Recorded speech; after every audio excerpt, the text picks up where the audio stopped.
Jeff and Diamond here from PatProMovies. Welcome to the 8th day of Actionukkah. Today's last video is going to be on the workflow that we use to create our videos. Yeah, we're going to step basically through how we take our pre-production, script writing, storyboard, wardrobe, props, things like that, to our production phase of on-set, how we block, shoot the camera, etc., and then to post-production where Jeff handles sound and all things music, and then I handle the visual effects. And so we're going to talk about our workflow here, so hope you enjoy. Roll workflow video.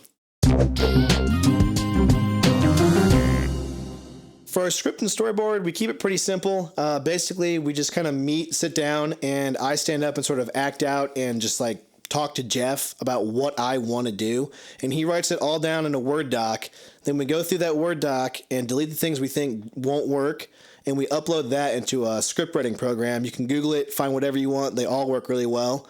And so we basically just outline the plot like that, and then we'll go through and write some dialogue pieces up. And after we're done with that, we'll very quickly draw a storyboard so we can get the camera angles down. And that's all we do for storyboarding. Ooh, it's all personal ads. Okay. It's perfect. Well, I guess we're men seeking other men. Yeah, we need another guy actor for sure for Drunk Gamer. Okay. I mean, oh, look, handsy. that's perfect. Yeah, we need somebody who's really hands-on. You gotta be hands-on when you act. Yeah, He says he's down to role play. Well, I mean, What? that should be obvious. He's an actor. Right. He's got to role play. Oh, he'll send us a pic. That's what we need, a good headshot, you know? Just a big headshot. Email him. He's in. We got him. All right. So casting is tricky for a no-budget film because basically we have no money to pay our actors. But if you're looking for someone that has a little more experience on stage or on camera and you have more dialogue in your scene, go to your local college and talk to their drama department. You can usually find some actors that are willing to work for little or no money and just trying to pad up their resumes or demo reels. So that's a good place to start for casting. All right, here's your motivation. Okay. You got a wife, 3 kids, and a set of twins. Okay. Now your wife, she's at home in bed cheating on you. You don't know it yet. Get behind that tree. Okay.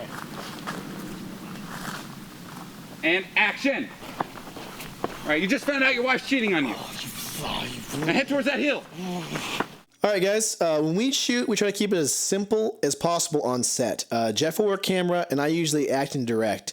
Yep, the camera we use on set is actually a Canon DSLR camera. It's the T2i Rebel, and I actually strapped that onto a glide cam rig, so the shots are actually stabilized on set and get some great footage from that. We like to have the rule of thumb that we'll shoot everything at least twice and at least 2 different angles. So that ought to get you started on making some good films. Good luck.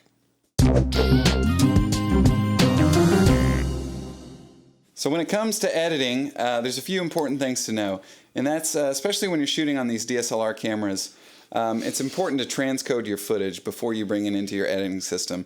We use Apple ProRes to transcode our footage, and then we'll bring it into Final Cut and do our edits. And our edits are pretty straightforward because we know what we want on set. So we shoot what we need on set. We don't overshoot too much. Try to get the bare essentials of what we need. That way, in post-production, we can burn it out quickly, and time is a very important factor for us. So. When we do visual effects, our workflow is pretty simple. I take the cut that Jeff does, and we isolate all of the effects cuts, and he renders them out and gives them to me. I number them just 001, 002, and I go through and I do the effects. I leave a handle on each side, about 2 seconds of black, so Jeff has something to go back in and cut with, which is the easiest for him. And then I just composite all the explosions, muzzle flashes, smoke, etc. on top of the original cut. And then basically render it out, give it back to Jeff, and he slaps it in the footage and we make it work. And that's all I do for the visual effects.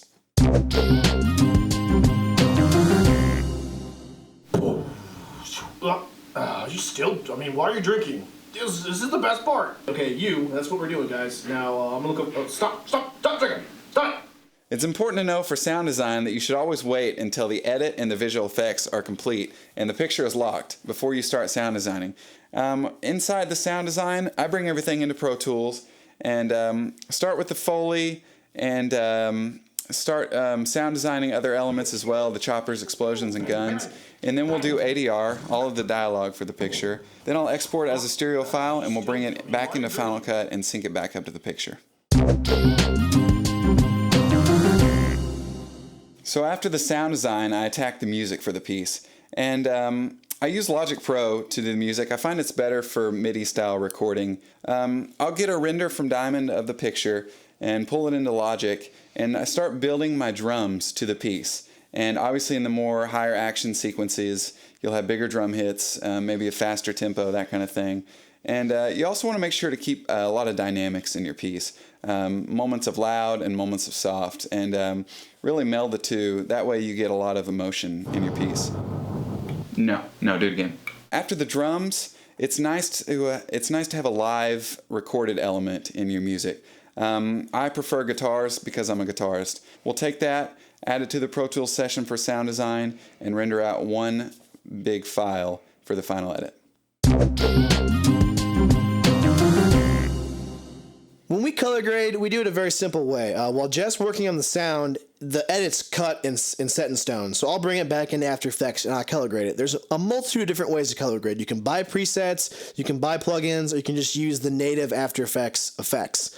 I usually use curves, levels, and tint. Those are the big ones for me. And if I'm not going to use it inside of After Effects, I use Magic Bullet Looks. But if you're going to work inside just After Effects, usually I balance the levels out. I'll tint it down just a little bit, so it's you desaturate it slightly, and then I'll throw a curves on top for some, for some stylized looks, and then throw another levels on top of that, and just find your black and white clip levels that you think look good for contrast. It's like Walt Disney stuff, man. This is what Disney did. Hey guys, thanks for watching. I know it's a little bit of a longer tutorial.